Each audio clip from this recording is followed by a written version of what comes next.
হুট করে এরকম হাত রাখায় ইয়ানা তবদা খেয়ে তাকালো রিফাতের দিকে। কান্না হালকা কমলেও হিসকি থামল না মেয়েটার। পরিস্থিতি স্বাভাবিক করতে রিফাত বলল, কান্না থামাও, কান্না করলে একটুও ভালো লাগে না তোমায়। কি ছিল রিফাতের এই কথার মাঝে? কি মোলায়েম আদরে এক ভাব। রিফাতের কথার সাথে সাথে ইয়ানার হেসকিও থেমে গেল। ফুপানো সুরে নাক টেনে ঠোঁট উল্টে নালিশ সুরে বলতে উদ্যোগী হলো, কাল। হুম, সব শুনবো, এখন খাওয়াটা শেষ করো দেখি। ধীরে ধীরে ইয়ানা প্লেটের সমস্ত খাবার শেষ করল। দুধের বেলায় নাক ছিটকালেও রিফাতের কঠিন চোখের দিকে তাকাতেই গ্লাসটা সাপাট করে ফেলল। তৎপর রিফাত ড্রয়ার থেকে একটা ওষুধ বের করে ইয়ানার হাতে ধরিয়ে দিয়ে বলল, শ্যালো ওয়েট। ট্যাবলেট খেতে ভালো লাগে না। আচ্ছা, ইঞ্জেকশন দিচ্ছি তাহলে, ওয়েট। এই না না না, আমি খাচ্ছি। রাক্ষস লোক একটা। শেষের কথাটা আসতে বলল, তা ঠিকই রিফাতের কান পর্যন্ত এলো। রাক্ষস কি করে জানো তো? মানুষ খায়। আমি খেয়েছি তোমায়। ইয়ানা ভরকে গেল। এই লোকটা বিড়বিড় শব্দ শুনে ফেলে। ইয়ানা কোনো রকম ট্যাবলেট গিলে ফেলল। চোখ মুখ কুঁচকে রিফাত উঠে গিয়ে দরজা বন্ধ করে দিল। ধীর পায়ে হেঁটে আবার ইয়ানার সামনে বসল। মেয়েটার হাত নিজের হাতের মধ্যে নিয়ে নিল খুবই কৌশলের সাথে। ইয়ানা কেঁপে উঠল। মুখের আদল লাজুক হলো, কিছুটা চমকিত হলো বটে। এইভাবে রিফাতের নৈকট্য ইনার ভাবনায় ছিল না। রিফাত নিজের জিভ দিয়ে ঠোঁট ভেজালো। ইয়ানার দিকে তাকিয়ে চোখে চোখ মেলালো। ইয়ানা চুপচাপ বসে রইল। অন্তর কোণে সনসনে হাওয়া বয়ে গেল। এরই মধ্যে শুনতে পেল রিফাতের অত্যন্ত নমনীয় কণ্ঠ, জানো না, নারী হলো আল্লাহর শ্রেষ্ঠ সৃষ্টি, আশরাফুল মাখলুকাতের মধ্যে শ্রেষ্ঠ। যদি তাদের দিকে কেউ রুক্ষ নজরে তাকানো কিংবা তাদেরকে বাজেভাবে ছুঁয়ে দেয়, স্বয়ং আল্লাহ নারাজ হয়।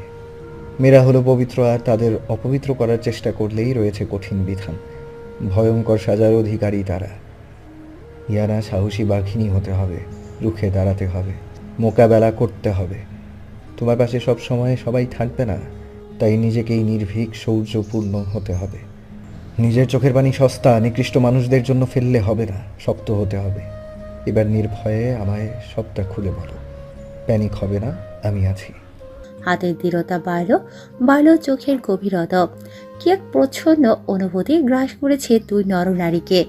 একে অপরের কাছ থেকে পালানো দুহৃদয় আজ ক্লান্ত হয়ে বসে গিয়েছে কোনো এক অনুরাগের বটতলায়। আজ দুজনেই শান্ত। কি এক শিথিল পরিবেশ তৈরি হয়েছে। ইয়ানা ফুপিয়ে উঠল, চোখের কোণ দিয়ে গড়িয়ে পড়ল বাড়ি বিন্দু। তার সামনে বসে থাকা মানুষ, চোখে গোল ফ্রেমের চশমা, ফর্সা শরীর, কালো টি শার্ট আর ট্রাউজার, চাপদারির সাথে মুখমণ্ডলে সুশ্রী গঠন, যে এখন তার হাত খুবই দৃঢ়ভাবে ধরে আছে। দৃষ্টির গভীরতা তার উপরই সীমাবদ্ধ। তাকে যেন ভীষণ আপন মনে হচ্ছে তার সর্বসুখ এই মানুষটার কাছেই আছে। আজ হঠাৎ অন্তর্কোণ থেকে আওয়াজ আসে। যদি তার বাবা বেঁচে থাকতো তাহলে হয়তো এই বিষাদ পরিস্থিতিতে তাকে এইভাবেই আঁকলে নিত। জেদ, অবহেলার, নিষ্ঠাহীনতার বেড়াজাল পেরিয়ে কোন কাঠগোলাপ হাতে তুলে নিল ইয়ানা। হাত উছালো রিফাত, খুবই আলতোভাবে মুছে ফেলল ইয়ানার চোখের পানি। চোখে চোখে আশ্বাস দিল, অভয় দিল, বোঝালো আমি আছি। রুৎপার বাহুতে কেউ ঠেলা মারতে তার হাতে থাকা চকলেট পেস্ট্রিটা গিয়ে পড়ল ইয়ানার নীলাভ গাউনে। রুৎপা পাশে তাকাতেই দেখল এ তো তার স্বয়ং স্বামী দানিশ। রুৎপা ফুঁসে উঠল। দানিশের দিকে রাগান্বিত বাক্যে বলল, কি করলে এটা? দেখো আমার হাত থেকে পেস্ট্রিটা পড়ে গিয়ে ইয়ানার কাপড়টা কেমন খারাপ হয়ে গেল। সরি ইনু। ইয়ানা সৌজন্যতার খাতিরে মিষ্টি হেসে বলল, ইটস ওকে আপি, আমি কিছু মনে করিনি। এটা ওয়াশ করলেই ঠিক হয়ে যাবে। আচ্ছা চলো আমি যাই তোমার সাথে, ওয়াশরুমে তোমার হেল্প করে দেব। ইয়ানা চলে গেল। তার যাওয়ার দিকে তাকিয়ে রুৎপা দানিশের উদ্দেশ্যে বলে, মেয়েটা কি মিষ্টি তাই না? বইয়ের কথা শুনে দানিশ বাঁকা হাসল। একটু এদিক ওদিক তাকিয়ে রুৎবার কোমর জড়িয়ে ধরে আলতো কণ্ঠে কানে কানে বলল, সেটা রিফাত বলতে পারবে। আমি শুধু জানি আমার সামনে এখান থেকে রসগোল্লার হাড়ি রাখা আছে, জাস্ট বাড়ি যাওয়ার অপেক্ষা, তারপর সব ভ্যানিশ। লজ্জায় লাল হয়ে গেল রুৎপা। তার অসভ্য বর তাকে একটা দিনও লজ্জায় না ফেলে থাকতে পারে না। বিশাল ওয়াশরুমে নিজেকে একা পেয়ে অনেকটা ভয় পেয়ে আছে ইয়ানা। ওয়াশরুমটাও এত বড় কেন? তার রুম, ব্যালকনির সাথে পাশে আলিয়ার রুম মিলিয়ে এই ওয়াশরুম হয়তো তার থেকেও বেশি বড়। ইয়ানা ভেবেছিল কেউ না কেউ তো থাকবেই এই ওয়াশরুমে, তাই একা একা আসার সাহস পেয়েছে। কিন্তু তার ভাবনা চিন্তাকে ভুল করে দিয়ে একরাশ ভয় নিয়ে এখন সে ওয়াশরুমে একা।